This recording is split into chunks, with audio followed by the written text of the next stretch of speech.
Welcome to AfriMind. Today we're having a conversation with Dr. Olumide Taiwo. He's an economist and he's currently a research fellow at the Brookings Institution, which is a think tank based in Washington, D.C. And today we're going to cover a wide range of topics, from why do policies seem to fail in Africa to what's going on with Zimbabwe. And then finally, we're going to revisit a very old topic, which is foreign aid in Africa. How do we get past that? Thank you very much, and once again, welcome to the conversation with Dr. Olumide Taiwo. Thank you very much, Olu, for being with us today. My pleasure. So there's a question that I really wanted to talk to you about, and that was about why policies fail in Africa. Okay. So I know you've done a lot of work and research on African economies, and you talk about African economies a lot in panel discussions, in speeches, and you also write lots of papers on it. And so I want to understand from your perspective of someone who's actually done a lot of policy work and, you know, on the research side, on the speaking side, on the analysis, why do you think policies fail in Africa? Well, one thing. Yeah, one thing. Policies fail because they are designed on the basis of faulty assumptions. So the question is why? Why would people devise policies that are based on false assumptions? Yeah, you know, the basic answer is knowledge dependence. In a lot of African countries, we haven't been able to create knowledge about our economies. Go to any economics permit and look at the thesis on macroeconomy, whatever it is. What you find is using a model written, a model that was used to estimate Israeli exports, a model that was developed in Thailand or Turkey, and so you say you're trying to now you are going to be estimating the model using using, for example, Nigerian data. Mm-hmm. The question is, are you trying to understand the Nigerian economy, or you're trying to understand how the Israeli model fits Nigerian data? Which is which? So now, I think that's where we still are, where we are in terms of trying to generate knowledge. So someone who's worked in, you've been a professor, the question is, at a university, the problem is, how do you solve that problem of knowledge? Well, the approach that I've seen that people are trying to come up with now is to say, look, we have a problem here. Most of the things we teach in classrooms are, for example, you're teaching microeconomics principles, is Mankiw, right? Mankiw at Harvard, take his textbook, and you're teaching it to people in Yola and who don't even understand how the pure water market works. Yeah. Then you're teaching them all these grand things, and then you want them to be able to apply that knowledge to their society. But the knowledge you're teaching them is removed. Different context. It's removed from the society. So the effort that, for example, Nigeria government was sort of trying to make, I don't know how far they've gone about this, they've gone with this, is to say, we want to have people write textbooks, instructional materials that are based on our local economies, demonstrate how these principles work, and so that people can start thinking about the local economies other than thinking about the US economy, for example, which they read in Mankiw. So I think that problem still exists. We need to be able to drive knowledge. We still depend a lot on knowledge from the West.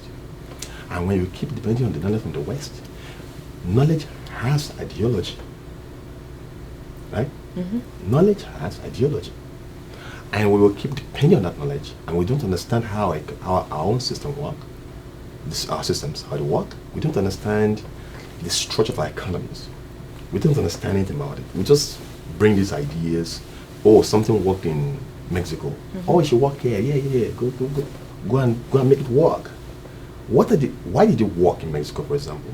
What are the basic issues? What are the conditions, the factors that make it work? Is it the same here in Nigeria, for example? It's always not the case. People that have the money and are driving development agenda, they are basically people from the West. And they have their set of priorities, right? So he who pays the piper dictates the tune. So it's their priority that they put money into, to fund, to sort of push and so on and so forth. So until we are able to do something on the finance side, being able to generate funds within ourselves to fund our development, I don't think we're going to be able to think about our societies and have them have our knowledge incorporated into policy making. That's just what I think is a problem. Can you give any specific examples that you think are important that you can think about right now? Yeah. In any context, any country context. Okay. So you have this idea that once you devalue a currency, the country will do better because goods produced in the country becomes cheaper for domestic consumption and also for foreigners to buy, who wants to buy your goods. And then foreign goods become very expensive for your people, for domestic consumption, domestic consumers. So what should happen then is that demand for your local goods, locally produced goods should increase, and your citizens should demand less of foreign goods because it's now more expensive. Rational human beings. That's a sound principle. But for it to work, it worked in Japan, Thailand tried it, Turkey tried it, it worked in several places. But for it to work, it must be that, let's go to basic economics. Demand for your goods must be price elastic. That is, local demand for your good and local demand for imports should be price elastic. That is, if people see price of imports increase, or they should be saying, look, this good is more expensive now, we have the local alternatives. Let's shift our consumption to local alternatives, okay? And again, when your goods are cheaper, people can switch as well. Yeah, and then foreigners tend to, this good is cheaper in Nigeria than it is elsewhere, let's go buy this. That's basic principle, right? But it means that if you want to implement that kind of policy, you have to understand if these conditions exist. You can employ the best of economists to design it, but if the conditions, the price elasticity of your output, if it doesn't exist, nothing will make it work. So, one of the best minds in the country that time, Chief Olufala in Nigeria, he was secretary to federal government at that time, or finance secretary or something like that. He was a very smart guy, and so they brought this thing during the SAP period. Yeah. Structural adjustment program. Okay. Yeah, and what result? What happened? It didn't work. If you look at the data after that, so what you find is you devalue the currency. Number one, what goods do we sell to the world? Petroleum. Petroleum prices are fixed by OPEC. Whether you devalue a currency 100 times, it doesn't affect what OPEC says, right? It's determined outside of your system. It's not devaluation sensitive. Okay.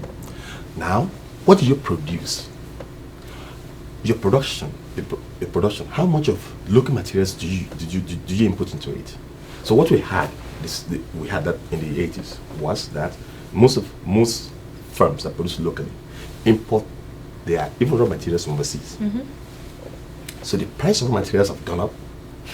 Your foreign earnings have not changed because basically oil.